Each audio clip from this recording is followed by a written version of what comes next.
তো হাবোধক সেন্টেন্স হলে নাবোধক ট্যাগ করতে হবে, আর নাবোধক সেন্টেন্স হলে হাবোধক ট্যাগ করতে হবে। তো হি is honest in his duties, এটা হলো হাবোধক সেন্টেন্স। তাহলে ট্যাগটা কেমন হবে? ট্যাগ হবে ইজেন্ট হি। ইজ এর সাথে আমরা নট দিয়ে লিখবো ইজেন্ট হি।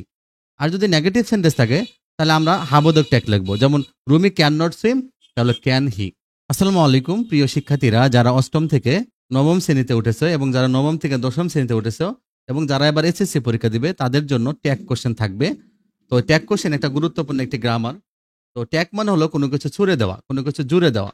যেমন আমি বলতেছি যে I eat rice, ain't I, aren't I, আমি ভাত খাই, খাই না কি? এই জাতীয় সেন্টেন্সগুলো হলো ট্যাগ কোশ্চেন। তাহলে আমরা ট্যাগ কোশ্চেন করবো কিভাবে? তাহলে ট্যাগ কোশ্চেনের ক্ষেত্রে নাথিং ইজ সার্টেন, এটা একটা সেন্টেন্স, পরীক্ষাতে এভাবে থাকবে। অ্যান্সারটা লিখতে হবে এটা ইজ ইট, পুরো সেন্টেন্সটাই খাতায় উঠাইতে হবে। যেমন নাথিং ইজ সার্টেন, এটা ট্যাগ হবে is it. Courtesy cost nothing but pays everything, all should know the maxim, এটা ট্যাগটা হবে কি শুডেন্ট দে। তাহলে কিভাবে এটা হলো আমরা এটা জানবো। যদি কোনো সেন্টেন্সটা যদি হাবোধক সেন্টেন্স থাকে তাহলে নাবোধক ট্যাগ হবে। He is honest in his duties, কারণ এটা হাবোধক সেন্টেন্স, নাবোধক ট্যাগ লিখেছি আমরা যে ইজেন্ট হি। তাহলে আগে আমাদের অক্সিলারি ভার্বের সাথে নট দিয়ে তারপরে প্রোনাউনটা লিখে দিতে হবে। এখানে যদি নাম থাকে তারও প্রোনাউনটা লিখে দিতে হবে। He is honest in his duties, isn't he. আর যদি নেগেটিভ সেন্টেন্স থাকে তাহলে হলো হাবোধক ট্যাগ করতে হবে। হাবোধক সেন্টেন্সে নাবোধক ট্যাগ করতে হয়, আর নাবোধক সেন্টেন্সে নেগেটিভ সেন্টেন্সে হাবোধক ট্যাগ করতে হবে। যে রুমি ক্যান নট সুইম, তাহলে ক্যান হি। ক্যান নট এটা আমরা ক্যান লিখেছি, নটটা বাদ দিয়ে দিয়েছি, আর রুমের প্রোনাউন হলো হি। তাহলে আমাদের এখানে কয়েকটা বিষয় জানতে হবে এটা পারার জন্য। কোনো সেন্টেন্সে যদি অক্সিলারি ভার্ব না থাকে তখন আমরা ট্যাগ কোশ্চেন কিভাবে করব? তাহলে মনে রাখতে হবে প্রেজেন্ট ইনডেফিনিট টেন্সে ডু বা ডাস হবে, আর পাস্ট ইনডেফিনিট টেন্সে ডিড হবে। নিহাদ ভিজিটেড রংপুর, দেখো নিহাদ ভিজিটেড, তাহলে সাবজেক্ট ভার্বের পাস্ট ফর্ম, তাহলে এটা পাস্ট ইনডেফিনিট টেন্স। তাহলে আমরা লিখবো ডিডেন্ট, যেহেতু এটা হাবোধক সেন্টেন্স এজন্য আমরা লিখবো ডিডেন্ট। আর নিহাতের প্রোনাউন হলো হি, ছেলে মানুষের হলে হি লিখতে হবে, মেয়েদের হলে সি লিখতে হবে। তাসনিয়া লাভস সুইমিং, তাহলে এখানে তাসনিয়া লাভ সুইমিং এটা প্রেজেন্ট টেন্স, কারণ সাবজেক্ট ভার্বের প্রেজেন্ট ফর্ম। আর তাসনিয়া যেহেতু একটা নাম, তাহলে আমরা জানি হিসির যে কোনো নাম হলে ভার্বের সাথে এস বাই এস হয়, তাহলে সেক্ষেত্রে অক্সিলারি ভার্ব ডাজ দিতে হবে। তাহলে আমরা লিখবো ডাজেন, তাসনিয়ার জন্য হলো সি, ডাজেন সি। তাহলে প্রিয় শিক্ষার্থীরা আমাদের কতগুলো অ্যাব্রিভিয়েশন সম্পর্কে জানতে হবে। অ্যাব্রিভিয়েশন কোনগুলো? অ্যাম নট হলো aren't or ain't, are not হলো আরেন্ট। অ্যাম নটের জন্য সাধারণত অ্যাম নটের শর্ট ফর্ম হলো এইন্ট, কিন্তু ট্যাগ কোশ্চেনে অ্যাম নটকে আরেন্ট লেখা যাবে। আর নটের জন্য আরেন্ট, ক্যান নটের জন্য হলো খান্ট, শ্যাল নটের হলো শান্ট, উইল নটের হলো ওন্ট, মে নটের হলো মেন্ট। এরকম অন্য যত অক্সিলারি ভার্ব আছে শুধুমাত্র একসাথে লিখে দিয়ে এই যে ওর জায়গায় একটা অ্যাপোস্ট্রফি দিতে হবে। আমাদের পরের রুলটা কি? পরে কয়েকটা গুরুত্ব, যদি কোনো সেন্টেন্সের শুরুতে যদি লেটস বা লেটাস থাকে তাহলে সেন্টেন্সটা পড়ার দরকার নেই, অ্যান্সারটা হবে শ্যালই। আমরা এগুলো এক্সাম্পল দেখবো, আগে একটা বেসিক বিষয়টা আমরা দেখে নিই। লেটস বা লেটাসের লেটাস থাকলে তাহলে অ্যান্সারটা হবে শ্যালই। যদি লেটের সাথে অন্য কিছু থাকে, লেট মি থাকে, হিম থাকে, হার থাকে, দেম থাকে, এনি টাইপ অফ যে কোনো কিছু, যে লেট রহিম থাকলো, যে কোনো নাম দিয়ে দিল, লেটস বা লেটাস হলে শ্যালই হবে। আর লেটের সাথে যাই থাক না কেন উইল ইউ হবে। কি হবে? উইল ইউ, অ্যান্সারটা শুধু হবে উইল ইউ। কোনো সেন্টেন্সের শুরুতে যদি ডোন্ট থাকে, শুরুতে যদি ডোন্ট থাকে তাহলে উইল ইউ হবে। আর কোনো সেন্টেন্সের শুরুতে যদি ভার্ব থাকে তাহলে উইল ইউ হবে। যেমন ওপেন দ্য ডোর, তাহলে will you. Don't make a noise, এটার জন্য অ্যান্সার হবে উইল ইউ। এটা মুখস্থ রাখতে হবে, কারণ এখান থেকে অবশ্যই পরীক্ষাতে একটা না একটা থাকবেই, অনেক সময় দুইটাও আসছে বিভিন্ন পরীক্ষাতে। নেক্সট যেটা হলো যে আমাদের কয়েকটা প্রোনাউন সম্পর্কে আগে জানতে হবে। দেখো তোমরা যে nothing, anything, all thing, everything, something, যে কোনো থিং, তার জন্য প্রোনাউন হবে it. Everybody, anybody, somebody, all, no one, none, someone. Every অথবা সামের সাথে যে কোনো শব্দ, যেমন every teacher, every father, every mother, some teacher, some father, যে কোনো থাক না কেন এভরি বা সামের সাথে এনি ওয়ার্ড।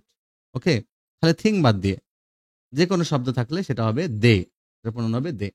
আর দেয়ার থাকলে দেয়ারের প্রোনাউন হবে দেয়ার, এটা মনে রাখতে হবে, দেয়ারের প্রোনাউন হবে দেয়ার। দিয়ের সাথে যদি পার্সোনাল বা ইন্ডিভিজুয়াল ওয়ার্ড থাকে, যেমন পোর, ব্রেভ, যেমন দি পোর, দি ব্রেভ। দিয়ের সাথে যদি ব্যক্তিবাচক শব্দ থাকে তখন হবে দে।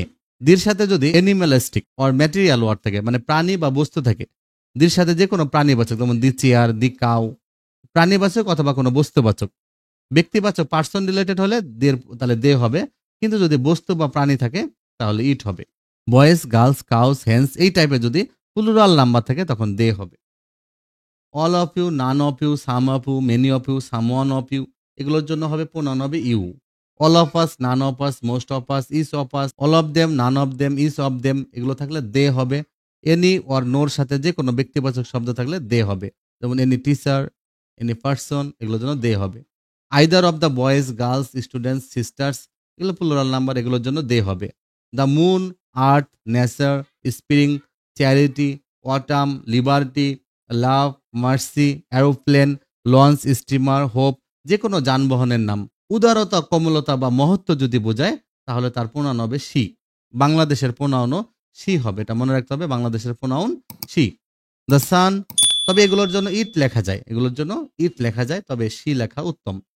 The sun, summer, winter, death, storm, cyclone, Sidr, fire, flood, তার মানে এগুলো কর্কশ বোঝায়। সাইক্লোন ভয়ঙ্কর কিছু বোঝায়, মৃত্যু, ঝড়, এগুলোর জন্য হি হবে।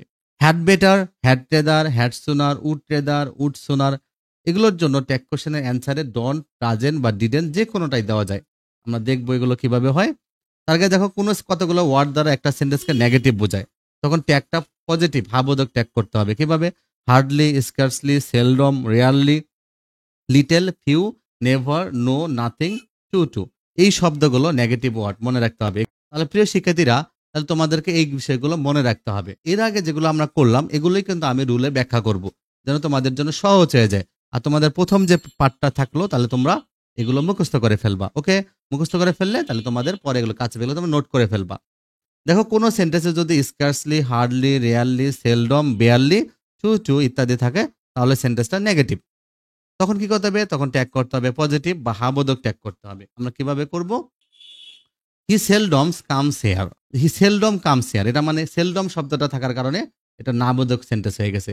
হি সেলডমস কামস হেয়ার মানে সে আসেই না, কদাচিৎ আসে, নাবোধক সেন্টেন্স। তাহলে ট্যাগ করতে হবে হাবোধকে। আমরা শিখেছি যদি অক্সিলারি ভার্ব না থাকে প্রেজেন্ট টেন্সে ডু ডাজ দিতে হবে। তাহলে হি সেলডম কামস, যেহেতু এটা প্রেজেন্ট টেন্স, আমরা ডাজ লিখেছি, কিন্তু আমরা ডাজেন্ট লিখতে পারবো না, কারণ এটা নাবোধক আছে, আমার অ্যান্সার হাবোধকে লিখতে হবে। যেন আমরা ডাজ লিখেছি, আর যে হি লিখবো স্মল লেটারে দিতে হবে। He can hardly succeeded in life, মানে সে সফল হতেই পারে না, এটাও নেগেটিভ বোঝায় হার্ডলি দ্বারা। তাহলে আমরা লিখবো ক্যান হি, অ্যান্সারটা হবে can he. She scarcely goes to market, সে মার্কেটে যায় না, এটা নাবোধক সেন্টেন্স, আমাদের অ্যান্সারটা হবে হাবোধক। আমরা লিখবো does she. I could earn barely to keep body and soul together, তাহলে এই যে বেয়ারলি তাহলে নেগেটিভ হয়ে গেল, এজন্য আমরা লিখবো কুড আই। কি লিখবো? Could I.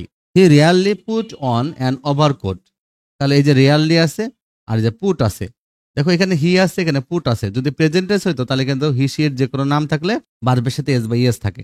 যেহেতু এখানে ভার্বের সাথে এস বাই এস নেই, তাহলে বুঝতে হবে এটা পাস্ট টেন্স, কারণ এটা পুট পুট পুট, আমরা পাস্ট ফর্ম অফ পুট হয়। তাহলে হি রিয়ারলি পুট, তাহলে লিখবো ডিড হি। কি লিখবো? পাস্ট টেন্সে আমরা জানি ডিড হয়, did he.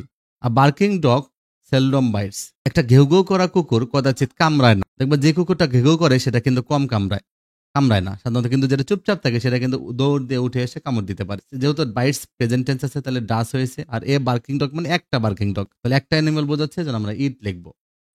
It is too hard to solve, তাহলে যে টু আর টু আছে মানে এটা এত কঠিন যে সলভ করা যায় না।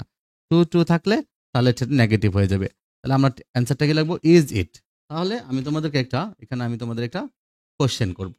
তাহলে ইট স্কার্সলি রেইনস ইন উইন্টার, তাহলে অ্যান্সারটা কি হবে? ডাজ ইট হবে?